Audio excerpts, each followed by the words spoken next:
اعوذ باللہ من الشیطان الرجیم بسم اللہ الرحمن الرحیم سورة الملک مکیہ بسم اللہ الرحمن الرحیم تبارک الذی بیدہ الملک وهو على كل شیء قدیر الذی خلق الموت والحیاة لیبلوکم ایکم احسن عملا وهو العزیز الغفور الذي خلق 7 سماوات طباقا ما ترى في خلق الرحمن من تفاوت فارجع البصر هل ترى من فطور ثم ارجع البصر كرتين ينقلب إليك البصر خاسئا وهو حسير ولقد زينا السماء الدنيا بمصابيح وجعلناها رجوما للشياطين وأعتدنا لهم عذاب السعير وللذين كفروا بربهم عذاب جہنم وبئس المصیر صدق اللہ العظیم۔ محترم حضرات اور معزز سامعین اور پیاری مائیں اور بہنیں، آج کی ہماری یہ سورۃ الملک ہے، جس کو عام طور پر سبھی لوگ پڑھنے کا اہتمام کرتے ہیں، اور تو عام طور سے اس کو پڑھنے کا معمول ہے، اور ظاہر سی بات ہے کہ لوگ پڑھتے ہیں۔ تو ہم جانیں گے کہ اللہ تعالیٰ اس صورت کے اندر کیا ارشاد فرماتے ہیں، کیا کیا مضامین اس کے اندر ہیں، کیا ٹاپکس ہیں، اور نبی کریم صلی اللہ علیہ وسلم نے اس حدیث کے اس صورت کے بارے میں کیا ارشاد فرمایا ہے اور آپ کی کیا تعلیمات ہیں۔ تو سب سے پہلے ہم جان لیتے ہیں کہ جیسا کہ آپ جانتے ہیں اس سورت کا نام سورۃ الملک اس میں جو بیدہ الملک ورڈ آیا ہے اسی کو اس کا ٹائٹل بنا دیا گیا۔ اس کے علاوہ نبی کریم صلی اللہ علیہ وسلم نے اس سورت کے 2 نام اور ارشاد فرمائے ہیں۔ اللہ کے رسول صلی اللہ علیہ وسلم نے فرمایا ہی الواقیۃ المنجیہ، تو گویا 2 نام اور ہیں واقیہ یا سے، ایک تو واقعہ عین سے ہوتا ہے، کوئی حادثہ ہوتا ہے، ایکسیڈنٹ جسے بولتے ہیں، واقعہ ہو گیا، یہ واقعہ نہیں عین سے نہیں ہے، یہ بلکہ یا سے ہے، واقعہ، جس کا میننگ عربی میں ہوتا ہے بچانے والا۔ وقع کے معنی آتے ہیں بچانا، تو واقعہ کے معنی کیا ہوئے؟ جو صورت بچاتی ہے۔ اور دوسرا نام کیا ہوا؟ المنجیہ۔ منجیہ مطلب انجا ینجی سے بنا ہے کہ نجات دینے والی، بچانے والی، تنجی من عذاب القبر، جو عذاب قبر سے انسان کو بچائے گی۔ تو یہ 2 نام اور ہیں، آپ نوٹ ڈاؤن کر سکتے ہیں، واقیہ واو الف قاف یا اور گولتا واقیہ، منجیہ میم نون جیم یا گولتا، تو یہ 2 نام ہیں، دونوں کے معنی کیا ہیں؟ بچانے والی۔ اور اسی طرح نبی کریم صلی اللہ علیہ وسلم کا ارشاد ہے، حضرت ابن عباس رضی اللہ عنہما روایت کرتے ہیں کہ آپ صلی اللہ علیہ وسلم نے فرمایا کہ میرا دل چاہتا ہے کہ سورہ مومن ہر مومن کے دل میں ہو۔ اللہ کے رسول نے فرمایا کہ ہر مومن کے دل میں یہ سورت ہو، اس کو حفظ یاد ہو، یہ میرا دل کرتا ہے۔ تو چنانچہ ہم لوگوں کو یہ حفظ کر لینی چاہیے، کیونکہ نبی کریم صلی اللہ علیہ وسلم کی خواہش تھی، آپ چاہتے تھے کہ ہر مومن کو، آپ کے ہر امتی کو یہ سورت کم از کم یاد ہونی چاہیے۔ کیا ٹاپک ہے وہ انشاءاللہ ہم پڑھیں گے، اس سے اور ہمیں زیادہ سمجھ میں آ جائے گا اور بات واضح ہوگی۔ اسی طرح نبی کریم صلی اللہ علیہ وسلم کا فرمان ہے اس سورت کے بارے میں، ان سورۃ فی القرآن 30 آیہ، کہ قرآن کریم کے اندر ایک سورت ہے کہ جس کے اندر 30 آیتیں ہیں، شفاعت لرجل حتی غفر لہ، یہ صورت ایسی ہے کہ یہ اللہ کے یہاں انسان کی سفارش کرے گی، حتی غفر لہ، یہاں تک کہ اس کی انسان کی مغفرت کر دی جائے گی۔ صورت کھڑی ہو جائے گی اللہ تعالیٰ کے سامنے، سفارش کرے گی کہ یہ شخص مجھے مستقل پڑھتا تھا تو اس کی مغفرت فرما دیں، یہاں تک کہ اللہ تعالیٰ مغفرت فرما دیں گے۔ وَهِيَ تَبَارَكَ الَّذِي بِيَدِهِ الْمُلْكُ، اور وہ کون سی صورت ہے؟ وہ تبارک الذی بیدہ الملک والی صورت ہے۔ اسی طرح ایک اور حدیث ہے، حضرت جابر رضی اللہ عنہ فرماتے ہیں نبی کریم صلی اللہ علیہ وسلم فرماتے ہیں کہ ان نبی صلی اللہ علیہ وسلم کان لا ینام حتی یقرأ الف لام میم تنزیل الکتاب و تبارک الذی بیدہ الملک، کہ نبی کریم صلی اللہ علیہ وسلم اس وقت تک نہیں سوتے تھے کہ جب تک کہ آپ الف لام میم تنزیل الکتاب یہ والی صورت نہ پڑھ لیں، یہ آپ کو 24ویں پارے میں مل جائے گی، اور اسی طرح تبارک الذی بیدہ الملک یہ والی صورت نہ پڑھ لیں، یعنی حامیم السجدہ، اور اسی طرح سورہ ملک نہ پڑھ لیتے جب تک آپ صلی اللہ علیہ وسلم جو ہے نہیں سوتے تھے۔ تو یہ کچھ احادیث ہوئیں کہ جن سے ہمیں اس صورت کی عظمت کا، اس کی اہمیت کا پتہ چلتا ہے۔ تو ہم جو اس کا معمول ہے ہمارا پڑھنے کا، ہم جو پڑھتے ہیں تو اس کے لیے تو وہ اسی بیس پر پڑھتے ہیں کہ نبی کریم صلی اللہ علیہ وسلم نے کا بھی یہی معمول تھا۔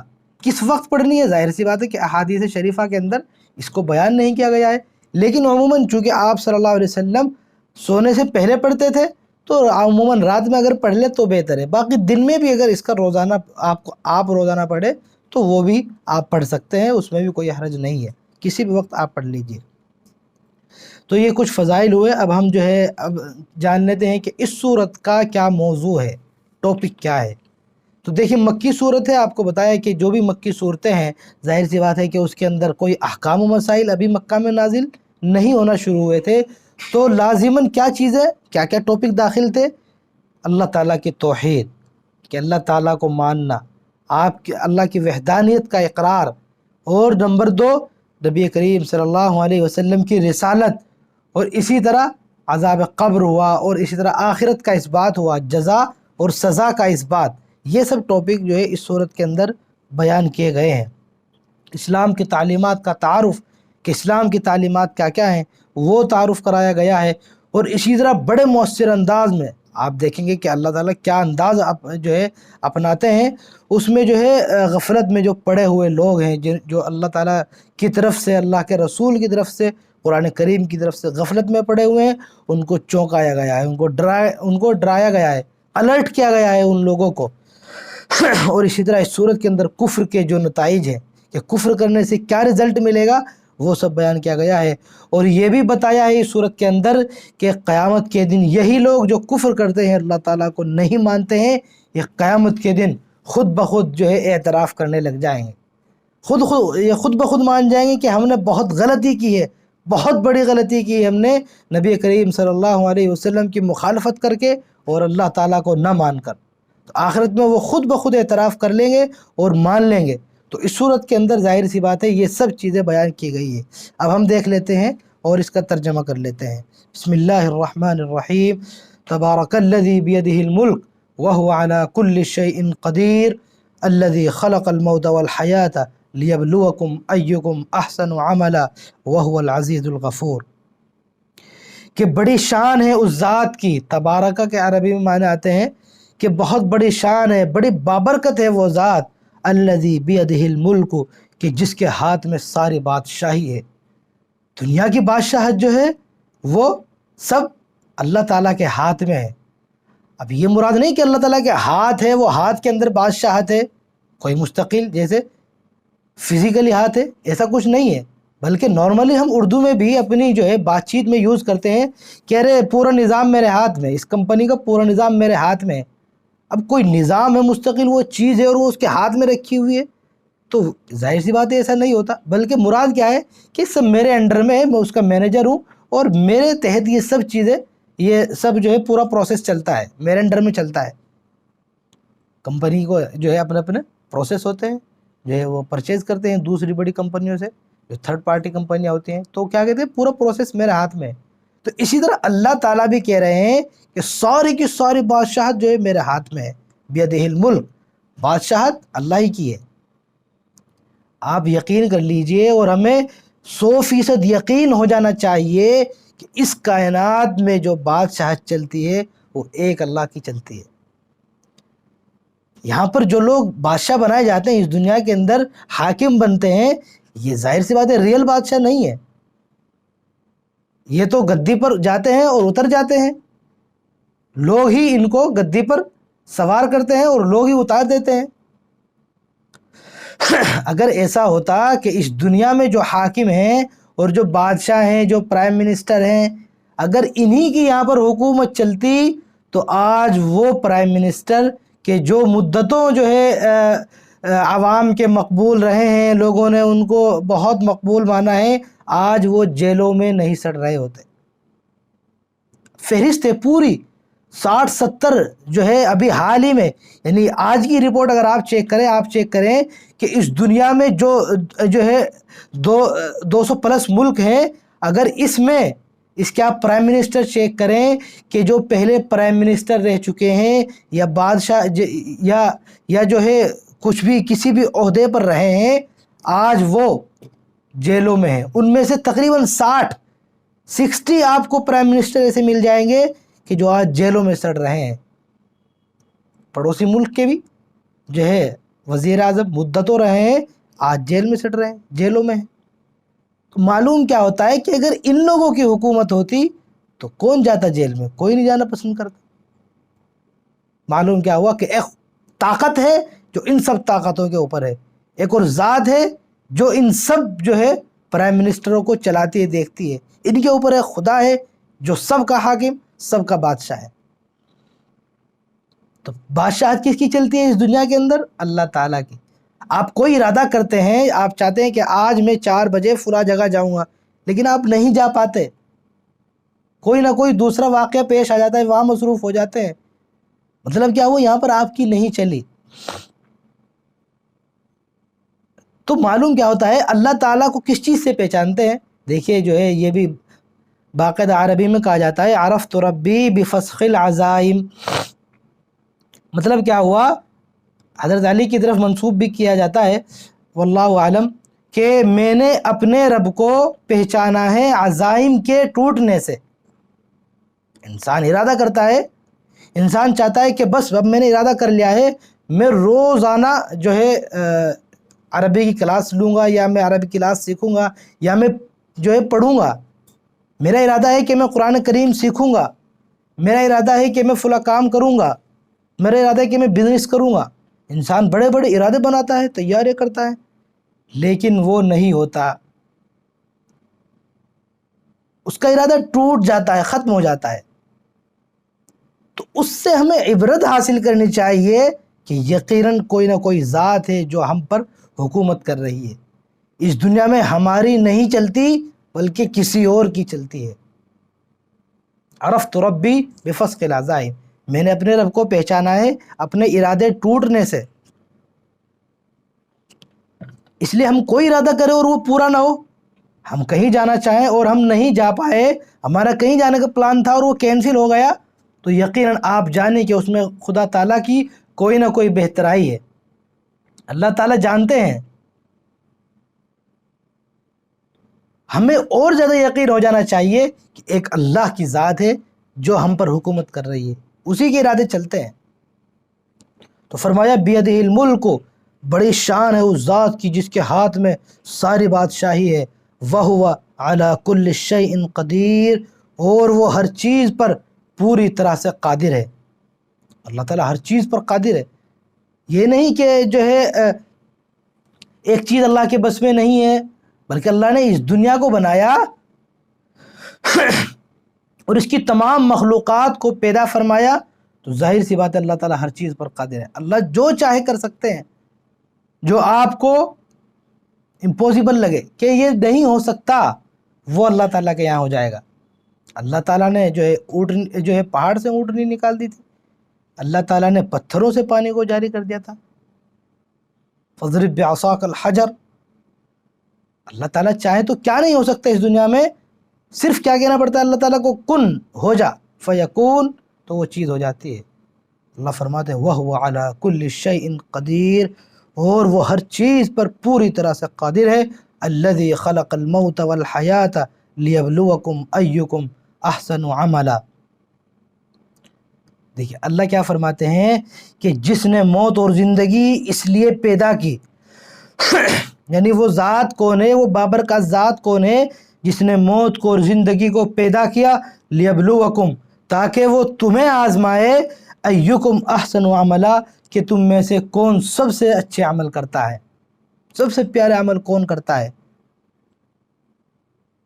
ایک کتنا بڑا مسئلہ تھا، ایک بہت بڑی پرابلم تھی کہ اس انسان کو اس دنیا میں کیوں بھیجا گیا، زندگی اور موت اللہ تعالیٰ نے کیوں رکھی، ایک بہت بڑا سوال تھا، جس سوال کو شاید ہم اور آپ اگر حل کرتے تو ہمیں جو ہے بہت بڑے بڑے لیکچر دینے پڑ جاتے، اور ہمیں ہزاروں صفحے کی کتابیں لکھنی پڑتی، اور مستقل ایک وہ مقالہ اور بحث و تحقیق کا ایک موضوع بن جاتا۔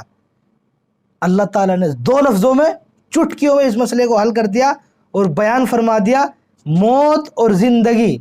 انسان کو زندگی دے کر بھیجا، اس کا مقصد، اور انسان کو ہم ختم کر دیں گے، اس کو موت دے دیں گے، اس کا مقصد۔ موت یہ نہیں کہ اپنا آپ آئے گی موت، اور جو ہے موت ایک ایسی چیز ہے انسان خود بخود ہلاک ہوگا، جیسا کہ لوگ سمجھتے ہیں کہ وما یہلکنا الا الدہر۔ کفار و مشرکین کیا سمجھتے تھے کہ موت مستقل کوئی بھیجتا نہیں ہے، بلکہ یہ جو ہے حوادث زمانہ ہوتے ہیں جن سے انسان ہلاک ہو جاتا ہے۔ اللہ کہتے ہیں نہیں، جس طرح ہم زندگی دیتے ہیں سیم ہم موت بھی دیتے ہیں، پراپر زندگی کی طرح موت بھی ایک چیز ہے۔ اللہ تعالیٰ نے چٹکیوں میں مسئلہ حل کر دیا ہے موت اور زندگی کا، کہ یہ دونوں ہم نے اس لیے پیدا کیے ہیں لیبلوکم ایکم احسن عملا، تاکہ اللہ تعالیٰ آزما لے کہ کون سب سے بہترین عمل کرتا ہے، کس کے اخلاق سب سے اچھے ہوتے ہیں، کس کا عمل سب سے اچھا ہوتا ہے۔ جچت الالفاظ، بالکل ایک دم سیٹ ہے۔ کوئی ذات، کوئی شخص جو بالکل صرف 2 لفظوں میں بات واضح کر دے؟ یقیناً یہ قرآن کریم ہی کا اعجاز ہے، اللہ کا کلام ہے۔ اس سے پتہ چل جاتا ہے کہ یہ اللہ کا کلام ہے، اللہ تعالیٰ ہی اس مسئلے کو اتنی آسانی سے حل کر سکتے تھے۔ چٹکے میں بتا دیا، موت اور زندگی کی حقیقت بیان کر دی کہ یہ امتحان گاہ ہے، آزمائیں گے اللہ تعالیٰ۔ آزمانا یعنی امتحان لیں گے۔ تو گویا یہ دنیا، اس دنیا کو اللہ تعالیٰ نے ہمارے لیے امتحان گاہ بنایا ہے، امتحان لے رہے اللہ تعالیٰ۔ اور سب سے بڑی بات کیا ہے اس کے اندر، خاص بات غور کرنے کی یہ کہ اللہ تعالیٰ نے پرچہ بھی آؤٹ کر دیا ہے۔ اسٹوڈنٹ امتحان دیتا ہے اور وہ یہ سمجھتا ہے کہ پتہ نہیں کیا سوال آ جائے گا، کیسے جو ہے کوشچن آ جائیں گے، فل تیاری کر کے جاتا ہے، اور وہاں پر عام طور سے وہی سوال آتے ہیں جن کی وہ تیاری کر کے نہیں جاتا۔ طالب علم کیا کرتا ہے، وہ جو ہے گزشتہ سال کے نوٹس دیکھتا ہے، پچھلے سال کے پیپرز، پچھلے 2-3 سال کے وہ جو ہے پیپرز کو نگاہ میں لے کے آ جاتا ہے کہ جو ہے اچھا یہ تقریباً یہ سوالات آتے ہیں، اور وہ پھر جو ہے دوسرے سوالات آ جاتے ہیں۔ تو وہاں پر اس دنیا میں جو ہم امتحان دیتے ہیں اپنے اداروں میں، اپنی یونیورسٹیز میں، ظاہر سی بات ہے اس میں پرچہ آؤٹ نہیں ہوتا، تو آدمی فل تیاری کر کے جاتا ہے۔ لیکن اللہ تعالیٰ نے اس دنیا میں ہمیں بھیجا، اور یہ پورا ایگزام ہال ہے گویا۔ یہ دنیا کیا ہے؟ ایگزام ہال ہے۔ ہم یہاں پر بیٹھے ہوئے ہیں، اللہ نے پرچہ بھی آؤٹ کر دیا ہے کہ ہم کیا پوچھیں گے۔ آپ کو معلوم ہے کہ قبر میں سب سے پہلا سوال کیا ہوگا؟ پرچہ آؤٹ ہے۔ سب سے پہلا سوال، فرسٹ کوشچن کیا ہے؟ من ربک، کہ تمہارا رب کون ہے۔ دوسرا سوال ما دینک، تمہارا دین کیا ہے۔ اور بھی اللہ تعالیٰ نے جو ہے قیامت والے سوالات بھی بتا دیے کہ سب سے پہلے نماز کا حساب ہوگا، نماز کے بارے میں پوچھا جائے گا، جی نماز کے بارے میں بتائیے۔ تو پرچہ بالکل آؤٹ ہے۔ کسی طالب علم کے سامنے اگر پرچہ آؤٹ کر دیا جائے کہ یہ سوالات آپ سے پوچھے جائیں گے، اگر وہ ان سوالات کی تیاری نہ کرے تو کس قدر بے عقل انسان، کس قدر جو ہے وہ گویا اس نے امتحان کو سیریس نہیں لیا ہے، وہ بالکل نہیں چاہتا پاس ہونا اور اپنی کامیابی بالکل نہیں چاہتا، اسے اپنی زندگی سے پیار نہیں ہے، گویا سیریس ہی نہیں لیا اس نے اس مسئلے کو۔ اگر اسے سیریس لیتا تو وہ فوراً اس کی تیاری کرے گا۔ تو اسٹوڈنٹ کے سامنے اگر جو ہے پرچہ کلیئر ہو جائے، پرچہ آؤٹ ہو جائے ایگزام سے پہلے ہی، تو یقیناً وہ اس کی تیاری کرے گا۔ لیکن اس دنیا میں ہمارے سامنے پرچہ آؤٹ ہے کہ قیامت میں کیا سوالات پوچھے جائیں گے۔ اگر ہم اس کو سیریس نہیں لیتے ہیں، ہم اس کی تیاری نہیں کرتے ہیں، نماز کے بارے میں پوچھا جائے گا تو نماز کو ہم صحیح سے نہیں ادا کرتے ہیں، مال کے بارے میں پوچھا جائے گا کہ کہاں سے کمایا، کہاں خرچ کیا، اس کو ہم یہیں پر کلیئر نہیں کر لیتے ہیں، اور اسی طرح عمر کے بارے میں سوال کیا جائے گا کہ عمر کہاں خرچ کی۔ صحت کے بارے میں سوال ہوگا کہ صحت ہم نے دی تھی، اس کو کہاں خرچ کی. تو ان سب کا جواب ہمیں ظاہر سی بات ہے ابھی تلاش کرنے کی ضرورت ہے. اب یہ کتابوں میں نہیں ملے گا، بلکہ اس کو ہمیں اپنی لائف میں اپنانا پڑے گا. ہمیں اپنے اعمال سے ہم جو عمل کریں گے گویا ہم نے جوابات ڈھونڈ لیے ہیں، تیار ہو گئے، ہم ریڈی ہو گئے ہیں. ہر انسان غور کرے، اپنے اندر غور کرے کہ اگر ہمارے پاس فرشتہ آ جائے، ابھی ملک الموت آ جائے اور روح نکالنے لگ جائے، اور خالی سپوز کر لیجئے وہ پوچھے کہ آپ مرنے کے لیے تیار ہیں، چلیے مرتے ہیں، خالی سپوز کیجئے، حالانکہ ایسا نہیں ہو سکتا. سپوز کیجئے تو کیا آپ ریڈی ہیں؟ بالکل موت کی تیاری کر لیے کہ ٹھیک ہے میں تیار ہوں، الحمدللہ میری ساری نمازیں کلیئر ہیں، میرا اللہ پر ایمان بھی کلیئر ہے، اور الحمدللہ مجھ سے جو ہو سکا میں نے قرآن کی خدمت بھی کی ہے، اللہ کا قرآن بھی پڑھا ہے، اور میں نے اپنی حد تک نبی کریم صلی اللہ علیہ وسلم کی سنتوں پر بھی عمل کیا ہے، اور الحمدللہ میں نے حرام بالکل نہیں کھایا ہے، اور نہ میں نے اپنے بچوں کو حرام کھلایا ہے، اور میں نے اپنے بچوں کو بھی صحیح دینی لائن پر لگایا ہے. یہ بھی نہیں کہ اب جو ہے بچوں کے بارے میں پکڑ ہوگی، اور میں نے اپنے اہل و عیال کے ساتھ بھی اچھا سلوک کیا ہے، پڑوسیوں کے ساتھ بھی الحمدللہ میرا معاملہ اچھا رہا ہے، میرے اوپر کسی کا حق بھی نہیں ہے، کسی کا میں نے روپیہ پیسہ بھی نہیں کھا رکھا ہے، اب میں تیار ہوں، ایک دم ریڈی ہوں موت کے لیے، میرا نکال لیجیے. تو ظاہر سی بات ہے جو انسان بالکل ریڈی ہے تو پھر کیا ہوگا، وہ گویا کلیئر ہے، اس کا معاملہ کلیئر ہے، اس نے جو کچھ پرچہ آؤٹ ہوا تھا اس نے اس کو کلیئر کر لیا ہے. تو ہم اپنا محاسبہ کریں. اگر ہم تیار ہو جاتے ہیں کہ ہاں بالکل ٹھیک، ہماری روح نکال لیجیے، ہم تیار ہیں مرنے کے لیے، تو گویا ہم صحیح راہ پر چل رہے ہیں، اور ہمارا ایمان بہت مضبوط ہے، اور یقیناً ہم کامیاب ہو گئے. لیکن اگر ہمیں یہ لگے گا کہ نہیں، اگر ابھی مر گئے، ارے ابھی تو فلاں کا جو ہے ہم نے حق مار رکھا ہے، فلاں پڑوسی کو بہت تکلیف دے رکھی ہے، اس سے معافی مانگنی ہے، اور ہم نے حرام بہت کھا رکھا ہے، اس کی بھی توبہ کرنی ہے، اس کی تو ہم نے توبہ کی ہی نہیں. نمازیں کتنی ابھی ہمارے اوپر فرض ہیں، وہ جو ہے جو ہماری نمازیں چھوٹی ہیں ابھی تک وہی ہم نے کلیئر نہیں کی، وہی ہم نے نہیں پڑھی. بڑا مسئلہ ہو جائے گا یار، ابھی تو مرنے میں ڈنڈے پڑیں گے. تو ظاہر سی بات ہے تیاری نہیں ہے، گویا ہمارے انسان راضی نہیں ہوگا. تو موت کی تیاری کا مطلب کیا ہوتا ہے کہ بھائی موت کی تیاری کیجئے؟ موت کی تیاری کا مطلب یہی ہوتا ہے کہ پوری لائف کو آپ کلیئر کر دیجئے، دودھ کا دودھ پانی کا پانی، کہ ہاں مجھ سے جتنا ہو سکا ہے. یہ تو نہیں کہ میں نے 100% اسلام کے مطابق زندگی گزاری، کوئی دعویٰ نہیں کر سکتا، لیکن جتنا مجھ سے ہو سکا ہے میں نے وہ کیا ہے. تو معلوم کیا ہوا، اللہ نے موت اور زندگی جو بنائی ہے وہ امتحان کے لیے بنائی ہے. کوئی امتحان گاہ ہے، لیبلوکم ایکم احسن عملا، تاکہ اللہ تعالیٰ تمہیں آزمائے کہ کون اچھے عمل کرنے والا ہے. وَهُوَ الْعَزِيزُ الْغَفُورُ، اور وہ اللہ تعالیٰ وہی ہے جو مکمل اقتدار کا مالک، ساری دنیا کا بادشاہ، اقتدار کا مالک وہی ہے. وہ الغفور، بہت بخشنے والا ہے. آپ غور کر سکتے ہیں اس جملے کے اندر، وَهُوَ الْعَزِيزُ الْغَفُورُ، اللہ تعالیٰ جگہ جگہ کیا ہوتے ہیں، اپنے نام گنواتے رہتے ہیں، اپنی صفات جو ہیں اللہ تعالیٰ کے 99 نیمز ہیں نا، تو جگہ جگہ اللہ تعالیٰ وَكَانَ اللَّهُ غَفُورًا رَحِيمًا، إِنَّ اللَّهَ تَوَّابٌ حَكِيمٌ، تو خالق، جگہ جگہ نام جو ہے اللہ کے آتے رہتے ہیں.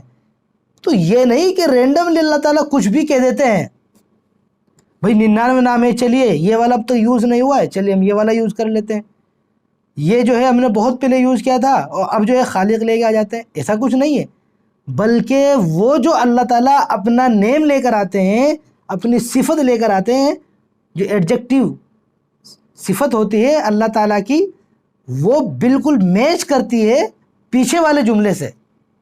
اب دیکھیے پیچھے اللہ نے کیا کہا ہے کہ تاکہ وہ تمہیں آزما لے کون اچھا عمل کرتا ہے. وَهُوَ الْعَزِيزُ الْغَفُورُ، اور وہ مکمل اقتدار کا مالک ہے اور معاف کرنے والا ہے.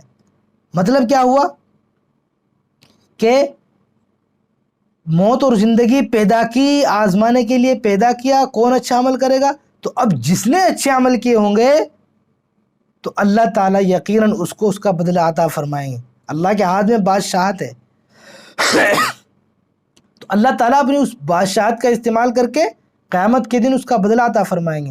لیکن جو شخص جو ہے فیل ہو گیا ہے، ساری زندگی اس نے غفلت میں گزار دی ہے اور اچھے عمل نہیں کیے ہیں، تو اگر وہ نادم ہو جاتا ہے، شرمندہ ہو جاتا ہے اپنے اعمال پر، اپنے کاموں پر، اور اللہ تعالیٰ سے توبہ کرتا ہے، اللہ کی یہاں روتا گڑ گڑاتا ہے، سجدے کرتا ہے، تو اللہ تعالیٰ کیا ہے؟ غفور ہے، وَهُوَ الْعَزِيزُ الْغَفُورُ، اللہ تعالیٰ غفور ہے، معاف کرنے والے ہے۔ تو دیکھیے کتنا بہترین اللہ تعالیٰ نے ان دونوں صفتوں کو یہاں پر سیٹ کیا ہے کہ برے عمل کو سزا دینے پر اللہ تعالیٰ قادر ہے، اللہ تعالیٰ کو کوئی روک نہیں سکتا، وہ مکمل اقتدار کا مالک ہے، العزیز ہے، اسی کے قبضے میں ہے سب کچھ۔ امتحان جو لے گا، اللہ تعالیٰ امتحان لینے والے ہیں تو اللہ تعالیٰ ہی طے کریں گے، اس کا چیک بھی اللہ ہی کریں گے۔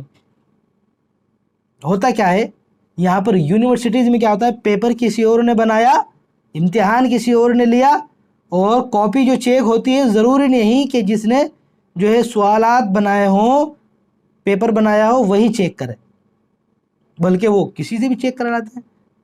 بڑے عام طور سے جو سینئر ٹیچرز ہوتے ہیں وہ سوال بناتے ہیں، اور جو جونیئر ہوتے ہیں ٹیچرز وہ عام طور سے کاپی چیک کرتے ہیں۔ اللہ تعالیٰ کے یہاں ایسا کچھ نہیں ہے، اللہ تعالیٰ خود ہی سوالات بناتے ہیں اور خود ہی جو ہے اللہ تعالیٰ چیک کریں گے سب سوالات۔ اللہ تعالیٰ ہی کی یہاں پر بادشاہت ہے، سب چیزیں۔ تو معلوم کیا ہوا؟ اللہ تعالیٰ جو ہے خود ہی امتحان لیتے ہیں اور خود ہی چیک کرتے ہیں۔ تو برے عمل کی جو سزا دیں گے اللہ تعالیٰ چیک کریں گے کہ دیکھوں اچھے عمل کا مستحق ہے یا برے عمل کا مستحق ہے۔ تو اللہ تعالیٰ چیک کریں گے، تو برا عمل جو ہوگا، جس نے برا کام کیا ہوگا، اس کو بری سزا دینے پر فل اللہ تعالیٰ قدرت رکھتے ہیں، کوئی روک نہیں سکتا کہ آپ جو ہے اس کو کیوں سزا دے رہے ہیں، بلکہ اللہ تعالیٰ قادر ہے۔ لیکن جو بہت شرمندہ ہوتا ہے، اللہ کے حضور گڑ گڑاتا ہے، معافی مانگ لیتا ہے، تو اللہ تعالیٰ پھر اس کے لیے غفور ہے۔ الذی خلق سبع سماوات طباقا ما ترى في خلق الرحمن من تفاوت فرجع البصر هل ترى من فطور۔ یہ یہاں سے اصل میں دوسرا ٹاپک شروع ہو رہا ہے جو تقریباً آسمانوں کے بارے میں، وہ تھوڑا سا لمبا ہو جائے گا، ہمارا وقت بھی ہو گیا ہے، تو ہم اس کو انشاءاللہ جو ہے کل کلیئر کریں گے انشاءاللہ۔ اس کے بعد جو ہے بعد والے درس میں ہم اس کو کلیئر کریں گے۔ تھوڑا سا وہ تفصیلی موضوع بھی ہے اور اس کے اندر کافی باتیں ہیں جو بیان کی جانی ہے، ابھی جو ہے 2-3-4 منٹ میں ظاہر سی بات ہے وہ بیان نہیں ہو سکتا، اس لیے آج کا ہم سبق یہیں پر ختم کرتے ہیں۔ وآخر دعوانا ان الحمد للہ رب العالمین۔